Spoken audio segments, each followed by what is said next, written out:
नमस्कार। Health show कार्यक्रम में आप सभी का स्वागत है। मैं हूं सर्वप्रिय निर्मोही। दोस्तों, हम बहुतेरी समस्याओं को देखते हैं और शरीर है तो समस्याएं आनी जानी रहती है, लेकिन फिर भी बहुत सारी ऐसी समस्या होती हैं जो रोज़मर्रा की ज़िंदगी में हमें परेशान करती रहती हैं। अगर हम न्यूरो की बात करें, न्यूरोलॉजी की बात करें, तो न्यूरोलॉजी से संबंधित बहुत सारी ऐसी समस्याएं हैं जिनसे रोज़मर्रा की ज़िंदगी में हम अक्सर दो चार होते रहते हैं। कभी कहीं टांग पे देखते हैं कि क्रैम्प्स पड़ रहे हैं, कहीं हम लगते हैं कि लगातार सर में दर्द हो रहा है, और कहीं किसी को देखते हैं कहते हैं कि ये भूलना क्यों शुरू कर दिया है इन्होंने। और कई लोगों को आप देखते हैं कि धीरे धीरे उनकी याददाश्त कम होते जा रही है। बहुत सारी समस्याएं न्यूरोलॉजी को लेकर, लेकिन ये समस्याएं क्यों कर होती है, किस तरह से हम कुछ समाधान ढूंढ सकते हैं, और अगर कोई समस्या है तो क्या वो समस्या बढ़ने देनी चाहिए या नहीं बढ़ने देनी चाहिए, ये भी सोचने की आवश्यकता है। इन सब पर चर्चा के लिए आज हमारे स्टूडियोज में मौजूद हैं doctor Kartik Vinay Mahesh, associate professor, department of neurology, PGI Chandigarh. Doctor साहब, कार्यक्रम में आपका स्वागत है। और दोस्तों, न्यूरोलॉजी डिसऑर्डर्स को लेकर अगर आप हमसे बात करना चाहते हैं तो हमारे टेलीफोन नंबर्स नोट कर लें। 0172 हमारा टेलीफोन नंबर है। ये जो एसटीडी कोड हमने पहले बताया 0172-269-0037, एक बार फिर से आपको बता दें 0172 एसटीडी कोड है और हमारा नंबर है 269-0037। इस पर आप कॉल करके हमसे बात कर सकते हैं। कोई भी आपकी समस्या है उस पर चर्चा के लिए हमारे बीच में डॉक्टर कार्तिक विनय महेश इस समय मौजूद हैं। डॉक्टर साहब, अगर हम न्यूरोलॉजी की बात करते हैं, बड़ी वास्ट एक सब्जेक्ट है।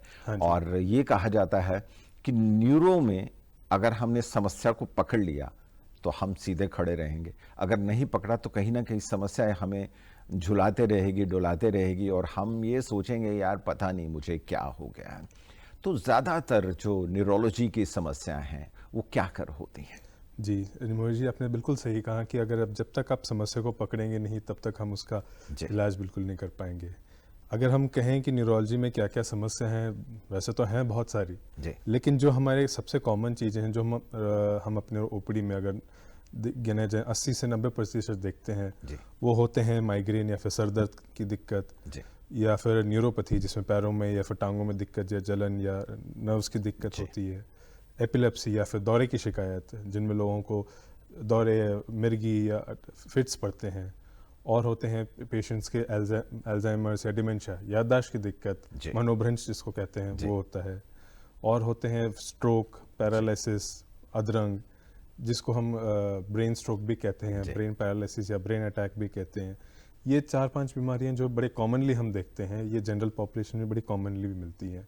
इसके साथ बाकी तो रेयर डिसऑर्डर्स तो हम अभी डिस्कस करने की क्षमता नहीं, बट ये 4-5 डिजीज हैं बड़े कॉमनली हमें दिखते हैं। जी डॉक्टर साहब, आपने सबसे पहले कहा कि एक समस्या बड़ी होती है जैसे माइग्रेन और सर दर्द, इसका नाता बहुत गहरा है। जी, जो माइग्रेन हम कहते हैं, मेजॉरिटी ऑफ जो सबसे ज़्यादा दिखते हैं वो माइग्रेन है, जिसमें लोगों को एक साइड में सर में दर्द होता है, सर टस टस सा करता है, उस टाइम पे किसी से बात करने का मन नहीं होता, चिड़चिड़ापन रहता है। ये लाइफ टाइम प्रेवलेंस, जिसमें पूरी ज़िंदगी में अगर किसी को ना 90% लोगों को हो गए, एटलीस्ट एक बार तो होगा ज़िंदगी में। किसी ने खाना नहीं खाया, खाली पेट ट्रैवल कर रहे हैं, रात भर जागे रहे, या फिर कोई बुखार आ गया या फिर कड़ी धूप में काम कर लिया, तो उस टाइम पे लोगों को सर दर्द ऐसा भी उठ सकता है। लेकिन ध्यान ये देखना है कि हर सर दर्द माइग्रेन नहीं होता और हर माइग्रेन नॉर्मल चीज़ नहीं होती। तो हमें कुछ चीज़ें देखनी पड़ती है कि कब सर दर्द को आप डॉक्टर के पास ले जाएं, या किसके लिए सीटी स्कैन कराना है, किसके लिए एमआरआई करवाना है। इसके कुछ जो कहते हैं रेड फ्लैग्स, खतरे की घंटी बजना जिसको कहते हैं।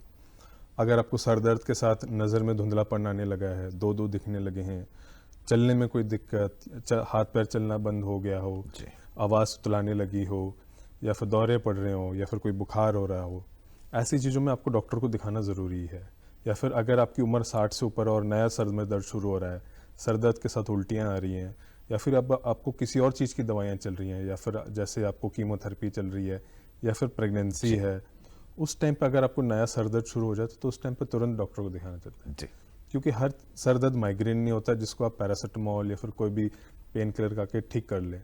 कुछ का टेस्ट कराना पड़ता है, कुछ को ऐसे ही छोड़ सकते हैं। जी दोस्तों, जान गए ना आप कि कुछ का टेस्ट कराना पड़ता है और कुछ को ऐसे छोड़ सकते हैं, लेकिन हल्के में नहीं लेना है। हर सर दर्द जो होता है वो अपने आप में घातक भी हो सकता है। और एक बार फिर से हम आपको बता दें कि हमारे जो टेलीफोन नंबर हैं, हमारा एसटीडी कोड है 0172 और हमारा टेलीफोन नंबर है 2690037। एक बार फिर से आपको बता दें 2690037, ये हमारे टेलीफोन नंबर है। आप इस पर कॉल करके अपने सवाल हमसे पूछ सकते हैं। डॉक्टर साहब, हम बात कर रहे हैं न्यूरोलॉजी की, जी। तो सर दर्द की बात की, लेकिन एक समस्या जो है वो सर से ही आगे बढ़ती चलती है और उसको हम कहते हैं डिमेंशिया। जी। हम सब कुछ याद रखते हैं और कहते हैं कि जो कुछ भी हमारे भीतर चला गया वो कहीं ना कहीं एक डिस्क में चला जाता है और वहां याद रहता है और कुछ चीजें याद नहीं रहती। और डिमेंशिया की जब हम बात करते हैं तो डिमेंशिया अपने आप में कब शुरू होना, एक प्रक्रिया जो होती है उसकी होती है, और हम कब उसकी चपेट में आना शुरू करते हैं? कुछ सिम्टम्स पहले दिखाई देते हैं? जी, डिमेंशिया यानी मनोभ्रंश, जिसमें आपकी ना दिमागी प्रणालियां काम करना बंद हो जाती जी। है, धीरे धीरे बंद होने लग जाती है। याददाश्त तो एक पहलू है उसका, बाकी पहलू हैं रास्ते याद रखना, विजुअल स्पेशल ओरिएंटेशन जिसको कहते हैं कि आप घर किस तरफ है, दाएं या बाएं, ये एक ओरिएंटेशन रहता है। ये भी एक पहलू है जिसमें लोग भूलने लग जाते हैं। याददाश्त उनकी रहेगी, लेकिन अगर डायरेक्शन सेंस या विजुअल स्पेशल सेंस जिसको रहता है, वो भी एक पहलू है। बिहेवियर, अगर आप जैसे लोगों से बात करते हैं, पहले तो आप विनम्रता से बात करते थे, अब सडनली आप अचानक से चुप हो गए हैं, बात करना बंद कर दिया है, या फिर ज़्यादा गुस्सा करने लगे हैं, उल्टी सीधे बातें करने लगे हैं, ये एक बिहेवियर वाला रहता है। फिर आपको होता है जजमेंट, कि मैं ये काम नहीं करने, या फिर जैसे बाहर जाते समय मुझे दरवाजे का लॉक बंद करना है, मैं सोचता हूँ मैं इसको छोड़ के चला जाता हूँ, लॉक को ऐसे ही छोड़ देता हूँ। ये जो जजमेंट वाली चीज़ें होती हैं, सो बहुत दिमाग की प्रणालियों का अलग अलग हिस्सा होता है इनमें से, और याददाश्त तो उनमें से एक छोटा सा पहलू जो हमें दिख जाता है। जी। हम ज़्यादातर लोगों को लगता है कि डिमेंशिया मतलब याददाश्त कमज़ोर होना, नहीं, बाकी भी हैं डिमेंशिया में।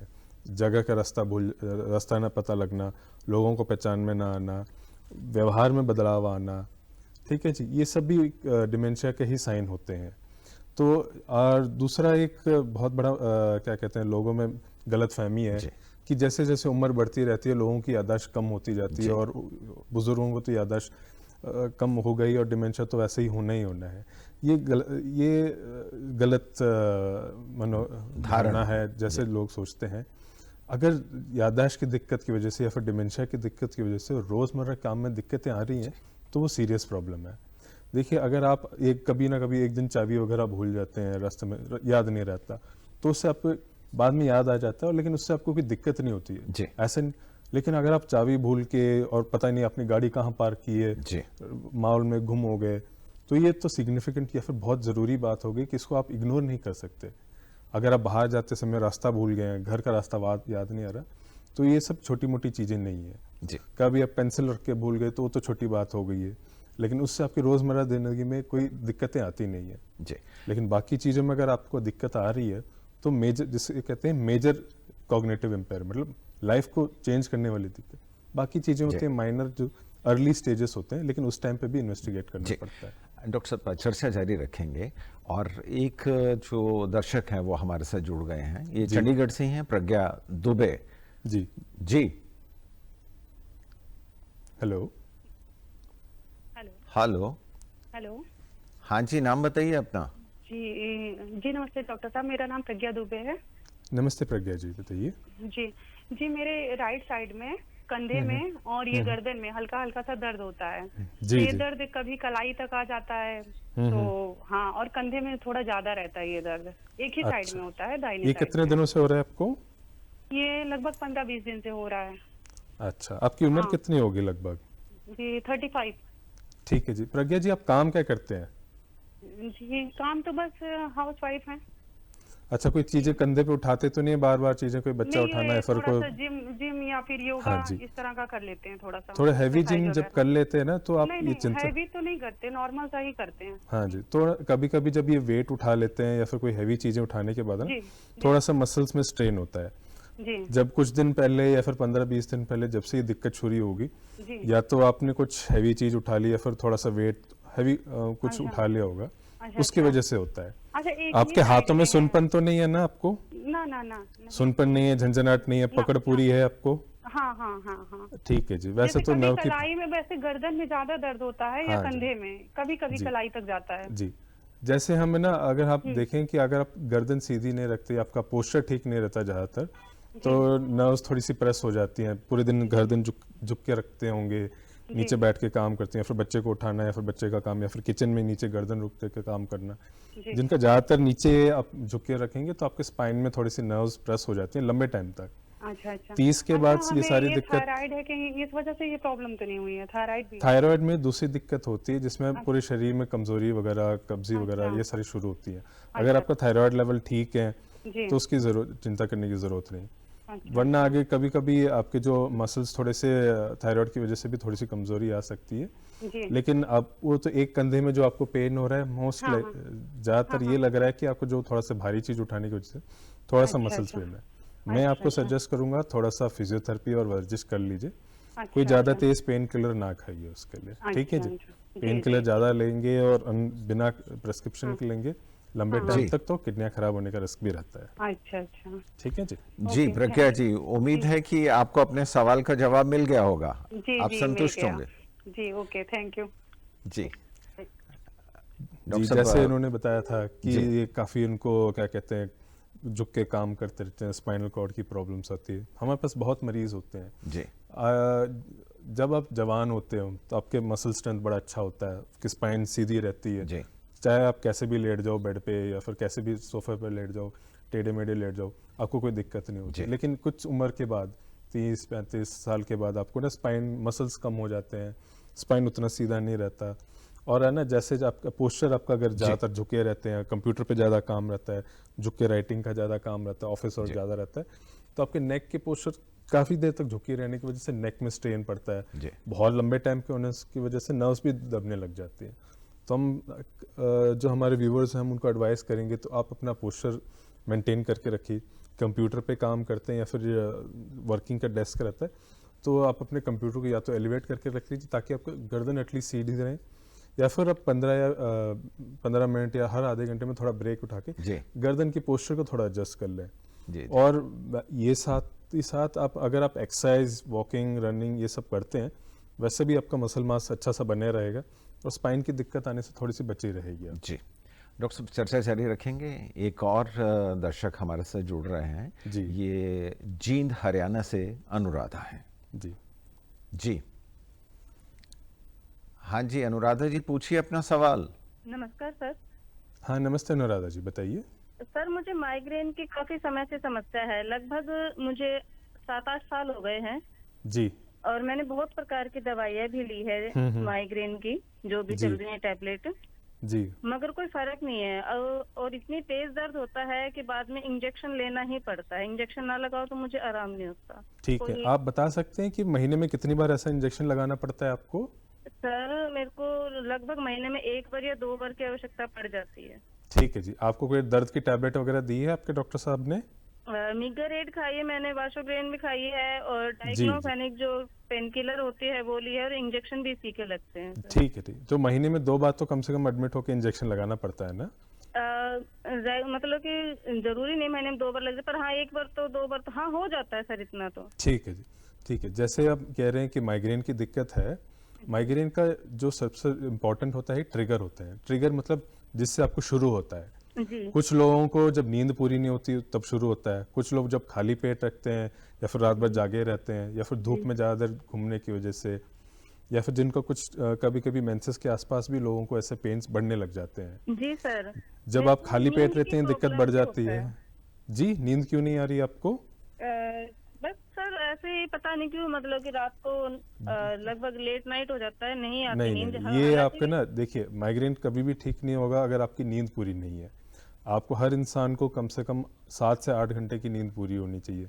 आधी नींद में विशेष समस्या पता है क्या है, जैसे मान लो मैं दिन में हूँ और दिन में मेरे को अगर नींद आ रही है और उस समय यदि मैं ना सोई ना तो मेरे को समस्या दर्द होगा ही होगा सिर में दर्द, जी, अगर मैं उस समय ना सोई। माइग्रेन का जो सर दर्द है सोने के बाद ठीक हो जाता है, लेकिन मैं आपसे अभी भी ये कहूँगा कि रात को 8 घंटे तो सोना ही है।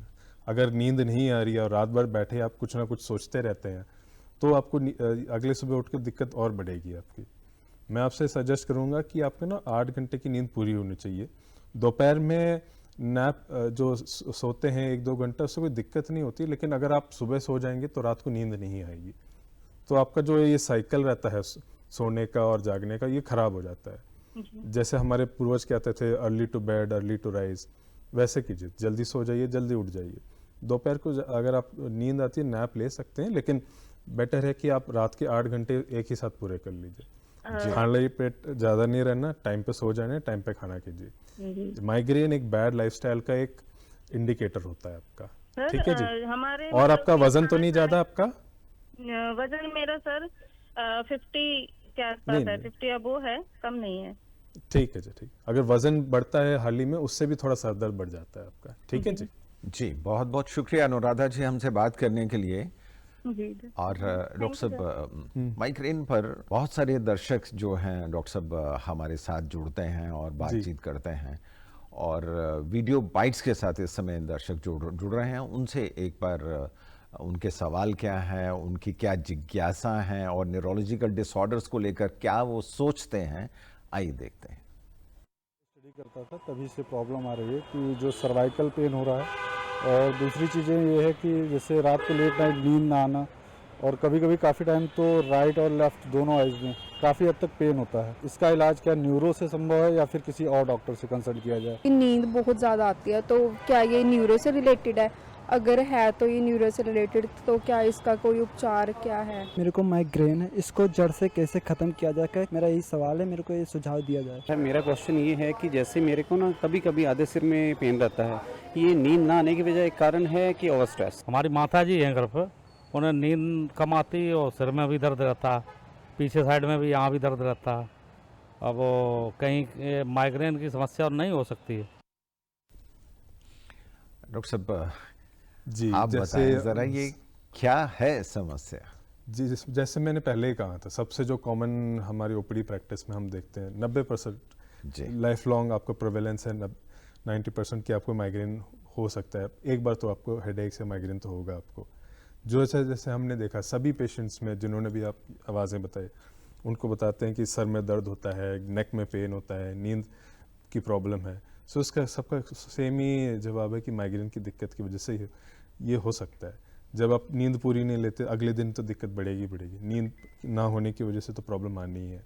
माइग्रेन का इलाज है, बहुत सारे ट्रिगर फैक्टर्स हैं अगर आप आइडेंटिफाई कर लेते हैं। जैसे आपको पता लगता है कि आप अगर सुबह नाश्ता करके नहीं जाते ऑफिस में और आपको सर दर्द शुरू हो जाता है, तो आप इसको अवॉइड करने की कोशिश, सुबह उठ के नाश्ता करके जाइए। अगर आपको लगता है कि आप ना जब भी गर्मी में धूप में अचानक से बाहर निकल आते हैं तो उस टाइम पे आप को सर दर्द बढ़ने लग जाता है, या फिर आप अर्ली मॉर्निंग चले जाइए या फिर लेट इवनिंग चले जाइए, या फिर जब बाहर जाते हैं तो आप टोपी या फिर सनग्लासेस लगा के जा सकते हैं। तीसरा इंपॉर्टेंट चीज़ें हैं जो हम अक्सर बताते नहीं हैं या फिर लोग फॉलो नहीं करते। समर टाइम में दिक्कत काफ़ी बढ़ जाती है पेशेंट्स को। अगर अभी तो मौसम उतना गर्म नहीं है, लेकिन जैसे जैसे समर टाइम आता है, गर्मियाँ बढ़ती है, उस टाइम पे भी दिक्कत काफ़ी होती है मरीज़ों को। पानी नहीं पीते हमारे ज़्यादातर मरीज़। पानी कम से कम 1.5 या 2 लीटर तो पीना होता है गर्मी के मौसम में, और थोड़ा और भी अगर आप ज़्यादा काम करते हैं, हैवी वर्क करते हैं जिसमें पसीने बहुत आते हैं, तो पानी का सेवन भी अच्छे से करना चाहिए। साथ ही साथ अगर आपको मेजॉरिटी जो पेशेंट्स बताते हैं कि उनको सर्वाइकल की प्रॉब्लम है या नेक की, सर में दर्द भी जाता है। कभी कभी जो माइग्रेन का सर का दर्द है नीचे गर्दन तक भी जा सकता है। लोग बोलते हैं कि मेरे को सर्वाइकल है। मैंने पहले भी बताया था, अगर आपका पोस्चर गलत रहता है तो सर्वाइकल प्रॉब्लम आ सकती है, और कभी कभी चक्कर भी आता है। लेकिन सर्वाइकल से चक्कर नहीं आता। चक्कर तब आता है जब सर्वाइकल में ब्लड वेसल सारे बंद होके पैरालिसिस तक जाने वाली बात। जो चक्कर वाली आते हैं प्रॉब्लम्स वो अलग हैं, वो ईएनटी के रिलेटेड होते हैं। माइग्रेन में भी कभी कभी चक्कर आते हैं, वो डर रहा टाइप, वो आपके न्यूरोलॉजिस्ट से ही पूछ लीजिए, बेटर होगा कि आप अपने अपना डायग्नोस करें। तो माइग्रेन का सबसे इम्पोर्टेंट थिंग है आपको अपने ट्रिगर आइडेंटिफाई कीजिए, उसको अवॉइड कीजिए। जी ठीक है जी। दोस्तों, जान गए ना कि आपको क्या करना है, ट्रिगर फैक्टर क्या है, क्योंकि ट्रिगर फैक्टर तो हर एक के माइग्रेन का होता है। आप सुबह ज़्यादा लंबा जो है ब्रेकफास्ट को खींच देते हैं, 10-11 बज जाते हैं, सर दर्द शुरू हो जाता है, धूप में निकलते हैं, सर दर्द शुरू हो जाता है। और कई बार ऐसा भी होता है कि आप प्रॉपर नींद तो लेते ही नहीं, और जिस दिन आपको प्रॉपर नींद नहीं आई सुबह हो जाती है, तो समझ लीजिए कि नींद ना आने के कारण ट्रिगर फैक्टर है। तो इस तरह के फैक्टर्स को ध्यान रखेंगे तो आप खुद ब खुद माइग्रेन से थोड़ा सा आराम ज़रूर पा लेंगे। और आपको ये बता दें कि आज हम इस कार्यक्रम में, हेल्थ शो में, न्यूरोलॉजिकल डिसऑर्डर्स पर चर्चा कर रहे हैं। और आप अगर हमसे बात करना चाहते हैं तो हमारे फ़ोन नंबर्स हैं 0172 STD कोड है, और फ़ोन नंबर है 2690037। हमारे बीच में PGI के इस समय डॉक्टर विशेषज्ञ मौजूद हैं, श्री डॉक्टर कार्तिक विनय महेश, एसोसिएट प्रोफेसर हैं। और डॉक्टर साहब, माइग्रेन को लेके बहुत सारे लोग यही कहते हैं कि नहीं नहीं होता है, लेकिन ऐसा नहीं है, मैं तो खाना खा ही लेते हैं। बट महिलाओं को ज़्यादा होता है और पुरुषों को कम होता है, ऐसा क्या कारण है? ये बेसिकली हार्मोनल चेंजेस के साथ ही एसोसिएटेड है। 9 अगर आप 10 मरीज देखेंगे माइग्रेन के, तो उसमें 10 में से तो 9 तो फीमेल्स ही होते हैं जी। एक उनमें मेल होता है। मेल्स में उनका हार्मोनल प्रॉब्लम नहीं होता, लेकिन जो मेल्स में माइग्रेन हमने देखे हैं उनको या तो फेमिलियल माइग्रेन होता है, दो उनके मदर फादर उनको रहता है। रेयरली जो मेल पेशेंट्स होते हैं जिनको अल्कोहल या सिगरेट लेते हैं, उनमें काफ़ी ज़्यादा होता है। मैं उनको मेडिसिन नहीं देता, जो भी ये अल्कोहल या सिगरेट लेते हैं, मैं उनको सीधा बोलता हूँ कि आप अपने अल्कोहल और सिगरेट बंद कर दें, उससे काफ़ी हद तक उनका माइग्रेन ठीक हो जाता है। और अगर आपको भगवान ने अच्छा हेल्दी शरीर दिया है तो आप ये सिगरेट और अल्कोहल देके क्यों खराब करें? बिल्कुल सही बात। इनडायरेक्टली आपका ही शरीर आपको बोल रहा है कि सिगरेट और अल्कोहल बंद करने के लिए, माइग्रेन के अटैक देख के। डॉक्टर साहब, उम्मीद करते हैं कि जिन हमारे दोस्तों को, हमारे दर्शकों को जो शराब का सेवन करते हैं या धूम्रपान करते हैं, उनको माइग्रेन की समस्या रहती है, तो वो सलाह जो आप दे रहे हैं उस पर ज़रूर अमल करेंगे। वो ज़रूरी है, क्योंकि ये तो बस शुरुआती है। अगर आप सिगरेट और अल्कोहल लेते रहते हैं तो आगे जाके आपके पैरालिसिस और अधरण का रिस्क काफ़ी बढ़ जाता है। जैसे आजकल हम देख रहे हैं कि छोटी उम्र में लोगों को हार्ट अटैक, पैरालिसिस होने लगा है, क्योंकि हमने पहले जैसे हेल्दी लाइफस्टाइल था, सैर सूर करने का, खेतों पे जाके काम करने का, वो सब छोड़ दिए। हर जगह गाड़ी में चलते हैं, हर जगह फास्ट फूड आने लगा है, हर जगह आपका अल्कोहल और सिगरेट बड़े आसानी से मिलने लगा है, लोगों का चाल चलन जरिया सब बदल गया है। तो इसलिए छोटी उम्र में भी ये सारी दिक्कतें देखने को मिल रही हैं आजकल। डॉक्टर साहब, वीडियो बाइट्स के साथ कुछ और दर्शक हमारे से जुड़ रहे हैं। जी, वो थोड़े छोटे छोटे स्टेप में चलती हैं और वो सारा दिन हंसती रहती हैं और उनको नींद भी कम आती है। और हाथ, जब वो खाना पीना खाते हैं या कुछ लेते पकड़ते हैं तो उनके हाथ पाँव में झंझनाहट होती है या कांपते रहते हैं।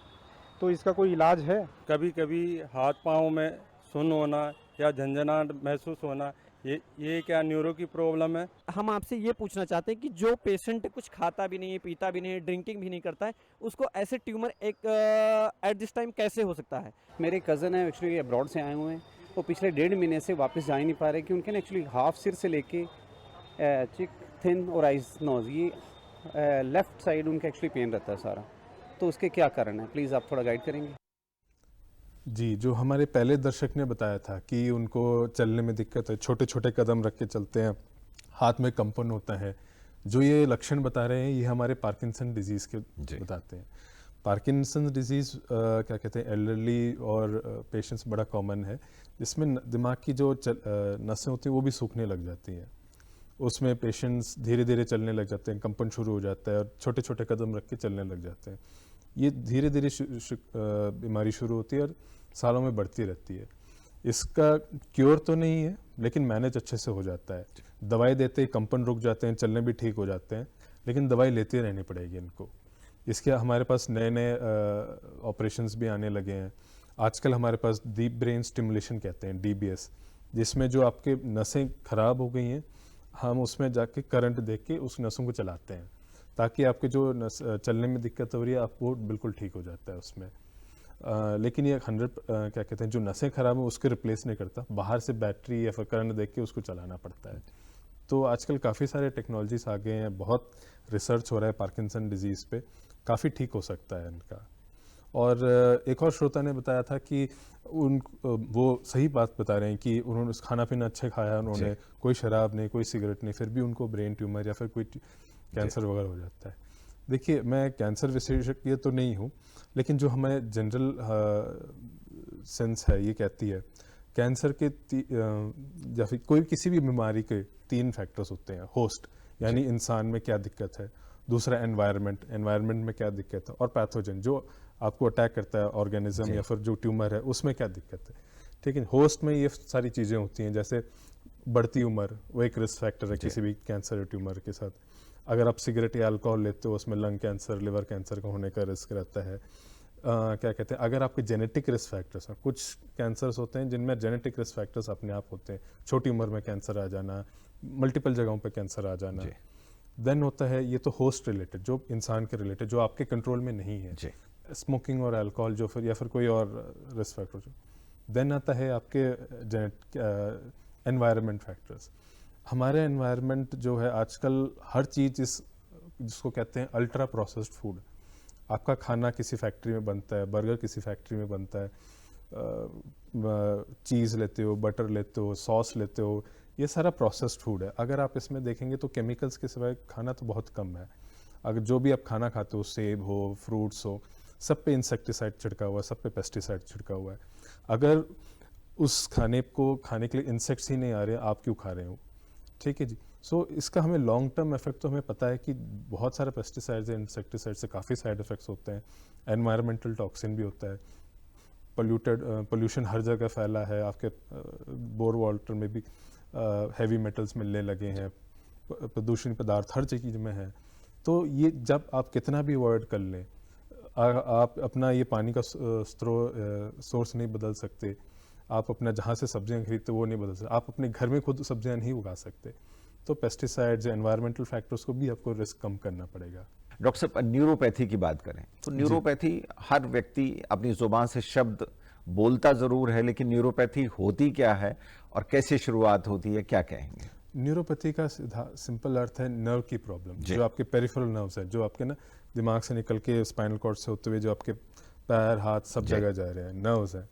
ज़्यादातर जो कॉमनली हम न्यूरोपैथी देखते हैं सेंसरी वाले, जो आपको झंझनाहट होने लगना, सुनपन होना, जैसे करंट जैसे चींटियां जैसे चलने वाली, ये सब न्यूरोपैथी के लक्षण है, ये सेंसरी वाले। बाकी होता है मोटर, जिसमें आपको ना पकड़ या ग्रिप में प्रॉब्लम आना या फिर ताकत नहीं आना, बैठ के उठने में जोर नहीं लगता, या फिर पैर से चप्पल फिसल जाते हो पता नहीं लगता, या फिर पैरों में ग्रिप नहीं बनती। सो ये सारे मसल और नर्व की प्रॉब्लम है इसमें। जो इंडिया में सबसे ज़्यादा कॉमन कॉज है न्यूरोपैथी, सबसे नंबर 1 में से एक है डायबिटीज़। डायबिटीज़, अगर आपको शुगर बढ़ता है, बहुत टाइम पे शुगर बढ़ने की वजह से हाई लेवल ऑफ शुगर एक टॉक्सिन जैसा होता है जो आपके नर्व्स पर अटैक करने लग जाता है।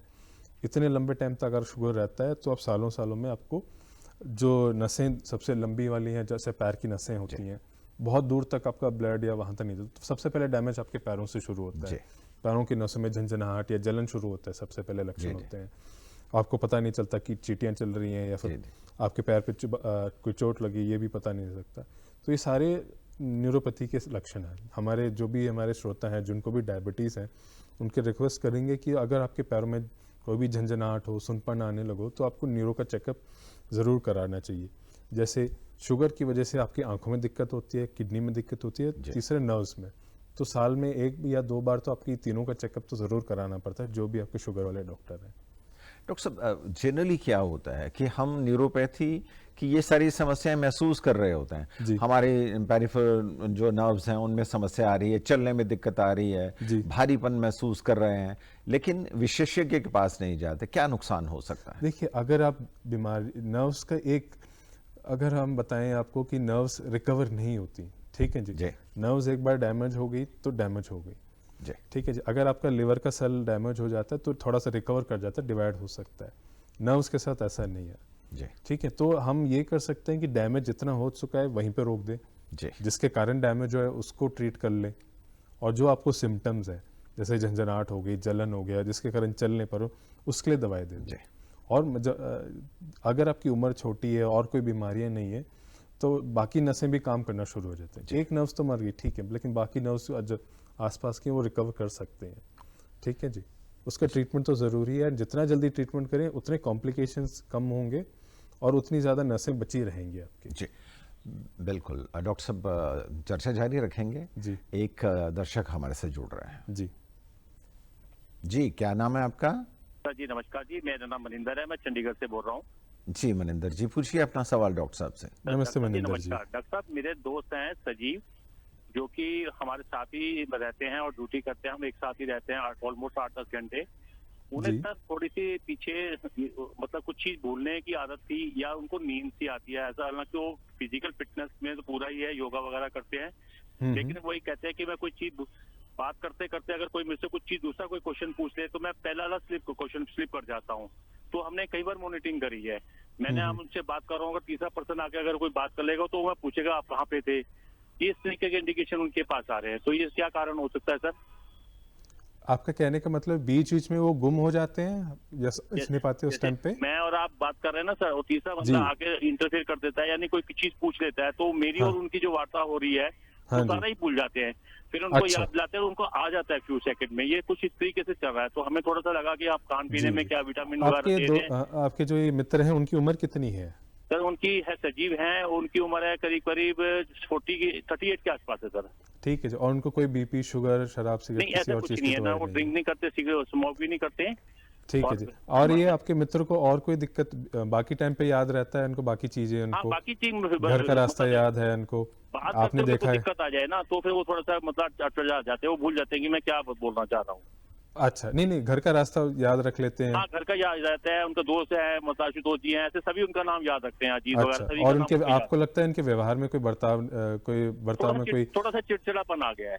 अच्छा, कुछ चिड़चिड़ापन आ गया है। हाँ जी सर। ये कब से हो रहा है इनको? ये सर हम कुछ ऐसे ही 2-3 हफ्ते से उनको ज्यादा मतलब कर रहे हैं, लेकिन इसको हम ओवरऑल 1 महीने के आसपास कह सकते हैं। ठीक है जी। इनको तो एक बार चेकअप करना पड़ेगा क्योंकि दिमाग की दिक्कत तो लग रही है इनकी। ठीक है जी। सर। अगर इनको कोई और कोई दिक्कत नहीं है, मन की उदासी या फिर किसी चीज का स्ट्रेस वगैरह तो नहीं है इनको? स्ट्रेस तो सर देखिए रोजमर्रा की जिंदगी के हिसाब से तो होता ही है, लेकिन कुछ ज्यादा तो नहीं है। नहीं किया क्योंकि हम साथ रहते हैं तो हम चिंतित है। आशुतोष जी भी हमारे दोस्त हैं, वो भी चिंतित है इनके बारे में। नहीं, अगर इनके किसी चीज की स्ट्रेस है। डॉक्टर साहब जवाब दे रहे हैं, सुन लीजिए, ताकि पूरी की पूरी जो समस्या है उस पर डॉक्टर साहब अपनी राय दे पाए। ठीक। नहीं, कोई स्ट्रेस है जो आप उनको बहुत ज्यादा परेशान कर रही है? स्ट्रेस तो नहीं है कुछ डॉक्टर साहब? इसका टेंशन तो नहीं ले रहे? ऐसा कुछ नहीं है, हेल्दी है, ठीक है, वेट भी उनका कम से कम 75 है। नहीं, घर में कोई दिक्कत हो, काम में कोई दिक्कत हो जिसकी वजह से परेशान? नहीं सर, ऐसा तो नहीं सुनने में आया। ठीक है जी।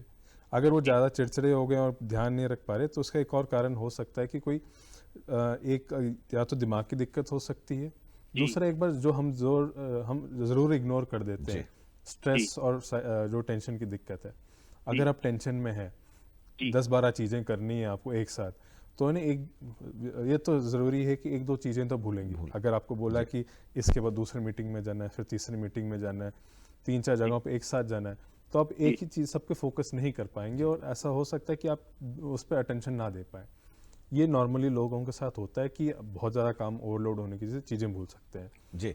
और उम्मीद करते हैं कि आपके मित्र भी जो हैं ओवरलोड जो काम है उनके आसपास उससे स्ट्रेस में चले जाते होंगे जो आपको नहीं दिखता है। लेकिन कई बार ऐसा होता है कि स्ट्रेस हमारे पीछे चल रहा होता है, हम ऊपर से तो कहते हैं नहीं मुझे कोई स्ट्रेस नहीं है, लेकिन कहीं ना कहीं कोई बात, कोई बोझ, कोई काम, ज़्यादा काम, ओवरलोड, ये हमें ज़रूर कहीं ना कहीं स्ट्रेस दे रहा होता है और ये कारण हो सकता है। बेहतर यही है कि आप डॉक्टर साहब से पास जाएं, विशेषज्ञ से मिलें और पूरा मशवरा करें ताकि इस समस्या का समाधान हो पाए। जी, हमसे बात करने के लिए बहुत बहुत शुक्रिया आपका। डॉक्टर साहब, जब हम न्यूरोलॉजिकल डिसऑर्डर्स की बात करते हैं तो सर दर्द की आपने शुरू में बात की थी, डिमेंशिया की हमने बात की और अल्जाइमर की बात हुई है ना। और दूसरी सबसे बड़ी बात ये होती है सर दर्द हमें होता है और हम ये कहते हैं, सिर्फ अपने आप दवा ले लेते हैं, विशेषज्ञ के पास जाते नहीं, वो कहते हैं कि सर का ऐसा दर्द है जो जाता नहीं है। जी काफ़ी हम ये सोचते हैं कि सर्द का दर्द है ना हमेशा रहेगा या नहीं रहेगा। जी पहले ही मैंने आपको बताया माइग्रेन जो हम सबसे कॉमनली देखते हैं जो सालों से चलता आ रहा है, उसका बस आप लाइफस्टाइल और ट्रिगर अवॉइड करने से ठीक हो जाता है। कुछ चीज़ें हैं जिसमें आपको विशेषज्ञ के पास या न्यूरोलॉजिस्ट के पास आना ज़रूरी है। जो मैंने पहले खतरे की घंटियाँ बताई थी, विजन में प्रॉब्लम होना, दो दिखना, अगर आप प्रेग्नेंट हैं या फिर कोई दवाई और कीमोथेरेपी या फिर किसी और कैंसर की दवाई चल रही है, या फिर आपका वेट लूज हो रहा है, बुखार आ रहा है, किसी और शरीर में कोई और दिक्कत हो रही है, नसों में कोई दिक्कत, जैसे चलने में दिक्कत, दो दिखना, टेढ़े चलना, कोई भी अदर बाकी सर दर्द के साथ और कोई दिक्कत आ रही हो तो आपको ज़रूर कंसल्ट करना चाहिए, क्योंकि कोई ये कोई अंदरूनी और किसी खतरे की दिक्कत ना हो देखना पड़ेगा। ब्रेन ट्यूमर हो सकते हैं, सूजिश बीमारी, नसों का पैरालिसिस का अटैक हो सकता है, नसें क्लॉट होने की दिक्कत हो सकती है। तो और एक और चीज़ जो हम देखते हैं कि ये लंबे टाइम तक अगर ये घर पे ही दवाई लेते रहे ना, केमिस्ट को आप बोल के दे दोगे कि मुझे मेडिसिन चाहिए पेन की, उसको आपकी चिंता नहीं है, ठीक है, आप जितनी मर्जी दवाई लो उसको उतना ही फ़ायदा। जितनी आप पेन किलर लेते रहेंगे, हमने बहुत मरीजों को देखा है आना तो हमारे पास चाहिए, लेकिन पेशेंट चला जाता है किडनी वाला डॉक्टर के पास, क्योंकि उन्होंने दवाइयाँ खा के अपनी किडनियाँ खराब कर ली होती हैं। डॉक्टर साहब, एक दर्शक हमारे साथ जुड़ चुके हैं, अजीत चौबे, सासाराम बिहार से हैं, उनसे बात करते हैं। जी हेलो सर, नमस्कार। चौबे साहब नमस्कार। जी पूछिए सवाल अपना डॉक्टर साहब से। जी सर, मेरा ये सवाल है कि मेरे बैक पेन की प्रॉब्लम रहती है। क्या है पर आपको? उसके साथ बैक पेन की सर, बैक पेन, अच्छा ठीक है जी। उसके साथ सर अभी नई प्रॉब्लम शुरू हुई है, जिसमें कि मैं मोबाइल जैसे पॉकेट में रखा जाता है ना जी, तो उस जांघ में काफी जलन होता है और बहुत पेन होता है। तो मैं जहाँ पॉकेट में रखते हैं उसी जगह जलन होता है। जी सर जी। ठीक है जी। कमर में भी दर्द है आपको? हाँ जी सर। ठीक है जी। जो आप बता रहे हैं, ये जो हमारे श्रोता बता रहे हैं जी, ये बेसिकली इनको क्या कहते हैं, बैक पेन और एक रेडिकुलोपैथी, मतलब जो स्पाइनल कॉर्ड से नस निकल के पैर में जाती है वहाँ पे दबाव पड़ रहा है। ऐसे लोगों में शुरुआत ही बैक पेन से होती है। पहले कमर की हड्डियाँ थोड़ी टेढ़ी हो जाती हैं, फिर डिस्क उसके नस को हल्का सा दबाता है, फिर जैसे जैसे दिक्कत बढ़ती रहती है नस और दबने लग जाती है। फिर जैसे नस बाहर निकलती है, जहाँ जहाँ नस जाती है वहाँ पे उनको दर्द शुरू हो जाता है। अगर आपको दर्द बहुत ज़्यादा है, झंझनाहट बहुत ज़्यादा है, तो आपको एक MRI करना पड़ेगा। और आपकी उम्र कितनी है जी? सर 40। ठीक है जी। आप लंबे टाइम तक खड़े हो सकते हैं या फिर कुछ दूर चलने में दर्द बढ़ तो नहीं जाता आपका? और सर बैक में अजीब सा जलन और पेन दोनों ही होता है। हाँ जी, फिर तो आपकी नसें थोड़ी दबी हुई होती है। ये आप जब ज्यादा दूर चल पाते हैं कि नहीं इस कमर के दर्द के साथ, या फिर दिक्कत बढ़ जाती है ज्यादा दूर चल पाता हूँ, पर कोई भी जैसे साइकिलिंग, रनिंग, ये सब करना मुश्किल हो जाता है। हाँ जी, तो यही है स्पाइनल कॉर्ड में, इसको क्लॉडिकेशन कहते हैं। कुछ डिस्टेंस के बाद इनका चलना रुक जाता है क्योंकि दर्द होने लग जाता है और चल नहीं पाते। तो इसके लिए बेस्ट है, अगर इनकी नसों की दिक्कत एक बार चेक करना पड़ेगा, बहुत ज़्यादा है और MRI में नसें ज़्यादा दबी हुई तो इनको ऑपरेशन करना पड़ता है। अगर कम दबी हैं और नसें दिक्कत ज़्यादा नहीं है तो उनको फिजियोथेरेपी और बैक एक्सरसाइज से ही काम चल जाता है। जी, उम्मीद है कि आपको अपने सवाल का जवाब मिल गया होगा, और यही है, हम आपसे यही कहेंगे कि विशेषज्ञ को जितनी जल्द हो दिखाएं और समाधान ज़रूर आपको मिलेगा। जी डॉक्टर साहब, हम न्यूरोलॉजिकल डिसऑर्डर्स पे चर्चा कर रहे थे और समस्याएं अगर हम नसों की करें, न्यूरोलॉजिकल डिसऑर्डर्स की करें तो बहुत सारी समस्याएं हैं, क्योंकि कहते हैं कि टो से लेकर सर तक है ना, लगातार कुछ ना कुछ चलता रहता है जी। और इन सब को लेकर अगर हम अपने आप में ही डॉक्टर बनना शुरू कर दें, या हम चाहें कि केमिस्ट के पास जाएं और जो दर्द की दवा है वो ले ली और समाधान निकल जाएगा, तो शायद सही नहीं होगा। ठीक है, चलते चलते क्या कहना चाहेंगे? जी, हम अपने श्रोताओं से यही उम्मीद करते हैं कि जैसे इन्होंने कहा अपने आप डॉक्टर ना बनने की कोशिश है, लेकिन आपका सेहत आपके हाथों में ही है। हम आपसे कोई महंगी दवाई खरीदने को नहीं कह रहे, कोई बड़े अस्पताल जाने के लिए नहीं कह रहे। हम बस आपसे चाहते हैं कि आप अपना अच्छा लाइफस्टाइल मेंटेन करें, अच्छा खाना खाइए, शराब और सिगरेट का सेवन कम कर लीजिए, एक्सरसाइज ज़रूर कीजिए, क्योंकि ज़्यादातर बीमारियां आपके ना क्या कहते हैं, होने से रोकनी है, होने के बाद ज़्यादा करने का फ़ायदा नहीं है। ठीक है, prevention is always better than cure हमारे एंगल से। तो जी डॉक्टर साहब, बहुत अच्छी बात आपने कही कि खुद ब खुद आपको सेहत का ध्यान रखना है, क्योंकि आप अपने ही शरीर का ध्यान नहीं रखेंगे तो कौन रखेगा। बस थोड़ा सा जाग जाइए और सोचिए कि आपको अपने शरीर के लिए क्या करना है। थोड़ी सी सुबह एक्सरसाइज और थोड़ा ये ध्यान रखना कि कहाँ दर्द हो रहा है, क्यों हो रहा है, लगातार बढ़ तो नहीं रहा है, तो धीरे धीरे समस्याओं का समाधान भी हमें मिल जाएगा।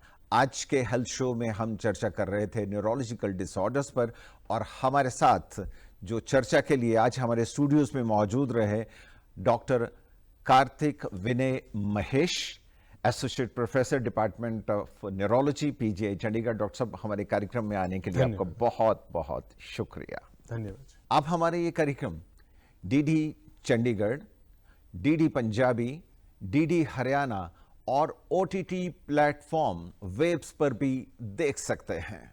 और आज बस इतना ही।